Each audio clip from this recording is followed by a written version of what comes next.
만약 12.7 연합예배가 어느 정당이나 정치인이나 목회자를 저격하고 비난하기 위해 모인 것이라면 이렇게까지 많이 모였겠어요? 만약 이 12.7 연합예배가 영웅적 예언자를 드러내고 추앙하는 자리였다면 이렇게나 많은 사람들이 모여서 오로지 예배하고 회개기도하고 하나님을 찬양하는 데만 집중하기 위해 길거리에 나와서 주의 이름을 부르짖었겠습니까? 우리는 그 누구를 저격하기 위해 모인 것도 아니고 그 누구를 지지하고 추앙하기 위해 모인 것도 아닙니다. 우리는 오직 예배하기 위해, 그 누구의 신상을 공개하면서 지적하기 위한 것이 아닌 나의 죄를 회개하기 위해 모였습니다. 앞서 말씀드린 것처럼 우리가 세상 죄를 지적하는 것도 예배의 방식으로만 가능합니다. 그렇기 때문에 12.7 연합예배 역시 예배로서, 복음으로서 우리가 세상 죄를 지적한 것입니다. 이 예배에서는 그 누구의 이름을 언급하며 특정해서 저격하지 않았습니다. 그 누구의 이름도 언급하며 지지하지 않았습니다. 오로지 성경이 말하고 있는 바를 전달했습니다.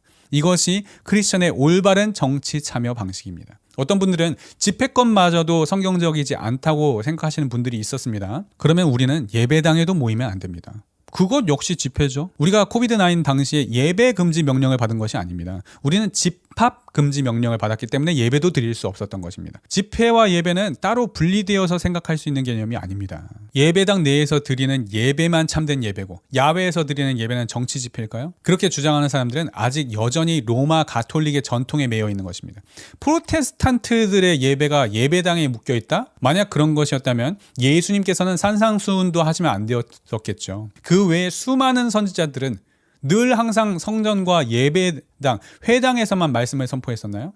그렇지 않았습니다. 우리의 예배는 장소에 국한되지 않으며 복음은 때와 장소를 가리지 않고 전파되어야 합니다. 수문암 광장에서도 전파되어야 하고 하나님의 성전 안에서도 전파되어야 합니다. 또한 이번 12.7 연합예배의 취지는 그 이상의 목적이 있습니다. 종교 통합이든 페미니즘이든 그 외에 어떤 이슈든 간에 이 문제를 해결할 수 있는 방법은 오직 복음뿐입니다. 그런데 차근법은 이 복음의 가치를 훼손시키려는 시도입니다. 복음을 복음답게 전하지 못하게 막는 것입니다. 교회가 다른 친목단체와 다른 이유는 하나님의 말씀을 선포하기 때문입니다. 그런데 교회가 그 하나님의 말씀을 말씀답게 전하지 못하게 된다면 교회는 교회의 생명력을 잃어버리고 다른 기타 친목단체와 전혀 다를 바 없게 전락합니다. 그렇게 소금이 그 맛을 잃으면 길가에 버려져 밟히게 되는 것입니다. 교회는 이제 이름만 명목상 교회일 뿐 다른 친목단체와 전혀 다를 바 없게 되고 교회는 사라지는 것입니다. 종교통합이다, 동성애나 신천지나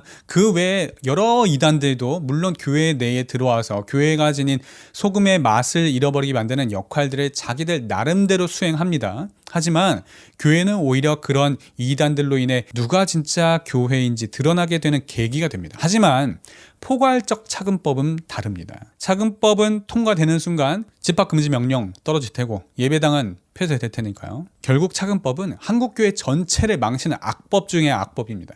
그래서 반대하는 것입니다. 하지만 차근법 역시 저격이 아닌 복음으로, 선동이 아닌 예배로 해결돼야 될 문제입니다. 물론 정치인들은 정치적으로 해결을 해야 되겠죠. 하지만 교회는 이 문제를 복음으로 해결해야 합니다.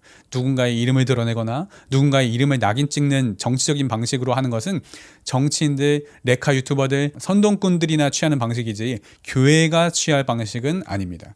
불신자라도 잘생기고 돈 많이 벌고 사회적으로 명망 있는 사람이라면 결혼해도 됩니까? 그것이 종교통합입니다. 마찬가지로 불신자들에게 복음을 전하지 않은 채로 그들이 복음을 받아들이지 않은 채로 그냥 법만 바꾼다면 복음은 들어가지 않은 채 그저 기독교인들이 주장하는 바를 관철시키는 것이야말로 종교통합입니다. 그들이 복음을 듣고 진정으로 거듭나지 않았더라도 정치적으로 같은 노선을 걷는다면 그들과 연대할 수 있다? 이것이야말로 다른 신앙을 갖고 있는 자들과 통합을 이루겠다는 속셈이고 이게 종교 통합이죠.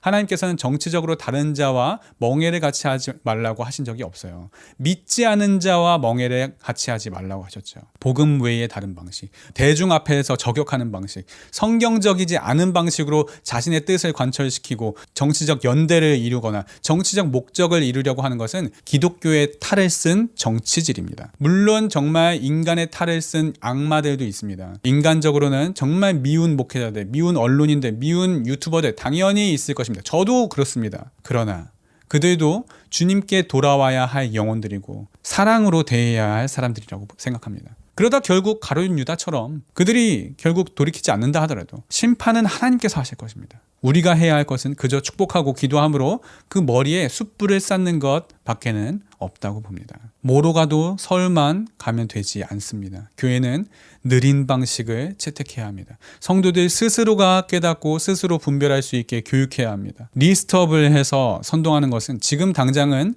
열매가 있을지 모르나 결국 그 부메랑은 자신에게 돌아옵니다. 교회는 복음을 통해서 분별하는 법만 가르쳐야 합니다.